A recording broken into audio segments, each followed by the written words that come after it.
If you're a heating air technician or a salesperson, how many options should you give your buyer and why does it matter? This is an important question. I'm Scott Sylvan. I'm coming to you live from Sacramento, California for HVAC tech secrets, technician sales secrets on a perfect day to talk about sales and a perfect day to talk about you. Now, here's the thing.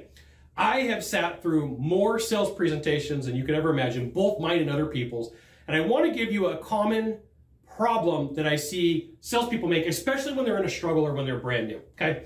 So you may think that it's your role and responsibility to give as many options as possible for the people that you meet with. You're like, hey, Scott, I'm doing the right thing. I'm giving somebody as many options as I can. I really want to show them the goods. I really want to help them out. You think that you're helping, but you're not. What's happening is you're leading to confusion, okay? And it creates a huge problem. What it does is it gives you an objection. Because the person's like, I've got too many different things to choose from, right? There are a lot of fantastic restaurants out there, and you start looking through the menu and you're like, oh my goodness, they've got Italian food, they've got Chinese food, they've got Mexican food, they've got American food, and you're like, I just don't know what to do. Then you go to some restaurants and they have a couple of pairings and they have some information and you're like, oh, well, it makes my options really easy. So you can model what restaurants do to make your life a whole lot easier. This is why you should join HVACTechSecrets.com. I'll give you the goods that are not in the Facebook group and not in the YouTube channel. So the magic number, everybody do this with me, shall be 3. 3 options. Make yourself a promise from here on out that you are not going to give more than 3 options. And you're like, but Scott, I give 4 and I do fantastic. Okay. I just know how the numbers play out. I've looked at all the studies. I've looked at all the training that you can imagine. Plus, I've been on thousands of ride-alongs and I did sales for a long time. So I've done a lot of this on my own.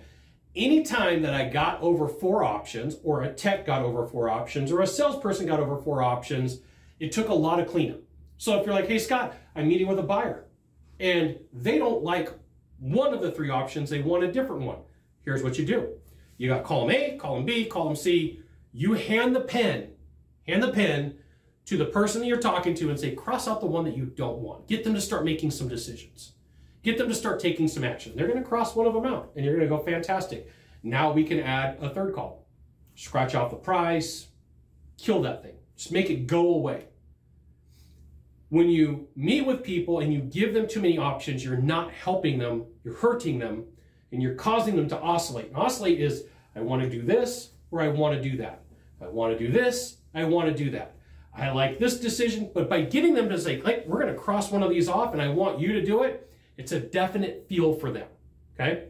So let's say you've got 3 options on the table, A, B, and C. They're like, I don't like one of those options, give me another one. Cross one off, now we're back to 3. Then here's what you do.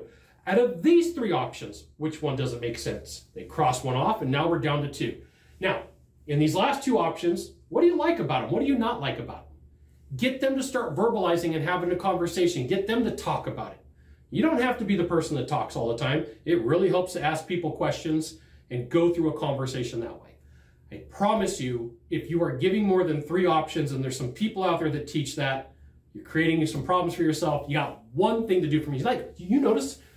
You got one thing to do. Not 3, 1. You got one thing to do from here. Just find the subscribe button, click on it. Every time I send out a video, you'll get an update that says HVAC Tech Secret Technicians Sales Secrets has sent out a video.